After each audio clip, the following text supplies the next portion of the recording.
describe a little bit about your SoundWalk project this year. For this year, well, as you can see here, I am my spot is at a bus station bench, and so I was inspired by this to, I'm going to do a project where I ride all kinds of public transportation around Los Angeles, and I eavesdrop on people, and I'm recording the conversations that they have, and going to sort of craft together a multi-channel installation here. So you'll come here, you'll sit down, you can either put on headphones or just listen, and you'll sort of hear like the swirl of people's conversations, things people say, and sort of getting at that idea of public versus private, because I mean everybody's been somewhere in public and there's somebody on their cell phone just, and then he said, and then over, you know, and you're like, holy cow, have you no sense of this should be private? So I'm hopefully I'm going to get some interesting conversations.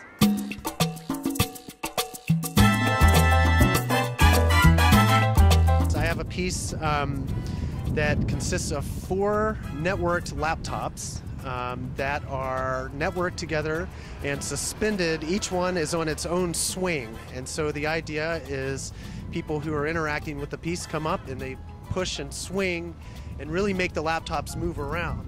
And attached to each laptop is an accelerometer which gauges the force and the direction of where the laptop is pushed, and that actually sends some data over a little wireless network to one of the other laptops, which then responds with sound and video. And so the idea is you kind of create a little impromptu ensemble of people who come in and start interacting with these, you know, sound laptop wind chimes or something. You could almost think of it like.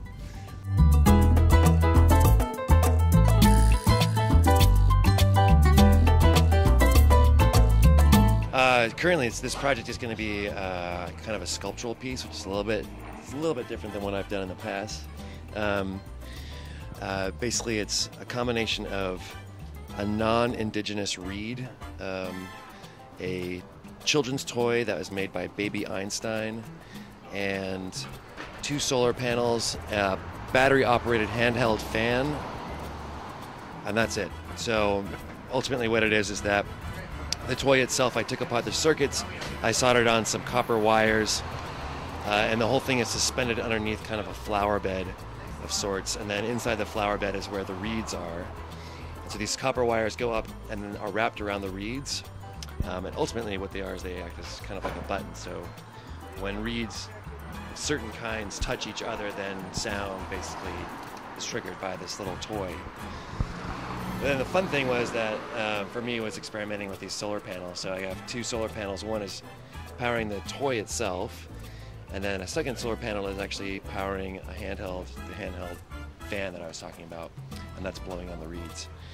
And while I was thinking about the concept for the piece, I decided to go in just the opposite direction instead of making it a kind of ecologically relevant piece. So it's now being powered by a 400-watt light bulb that basically is shining onto these solar panels, which just power everything. So it's, I don't know, take what you want from that. But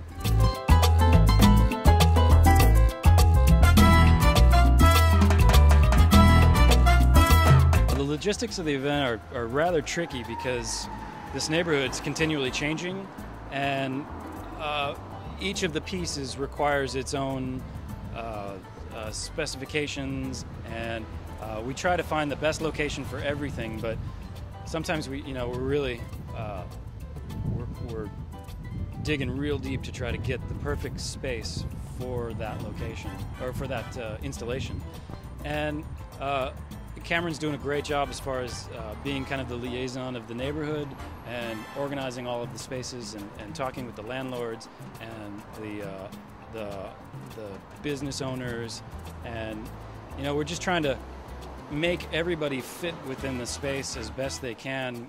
With 65 plus people, it gets kind of tricky, and we try not to overlap too much, and we try not to spread things too thin as well. So we want there to be a density, but we don't want there to be any obstruction as far as the sound overlapping on another piece. And so that's the beauty of having roaming pieces and outdoor pieces that are battery powered work out really well because they can be anywhere. And then pieces that are roaming gives us the chance to actually fill in other places within the neighborhood and areas in the neighborhood that don't have a piece plotted right there, but you can have a roaming piece go anywhere.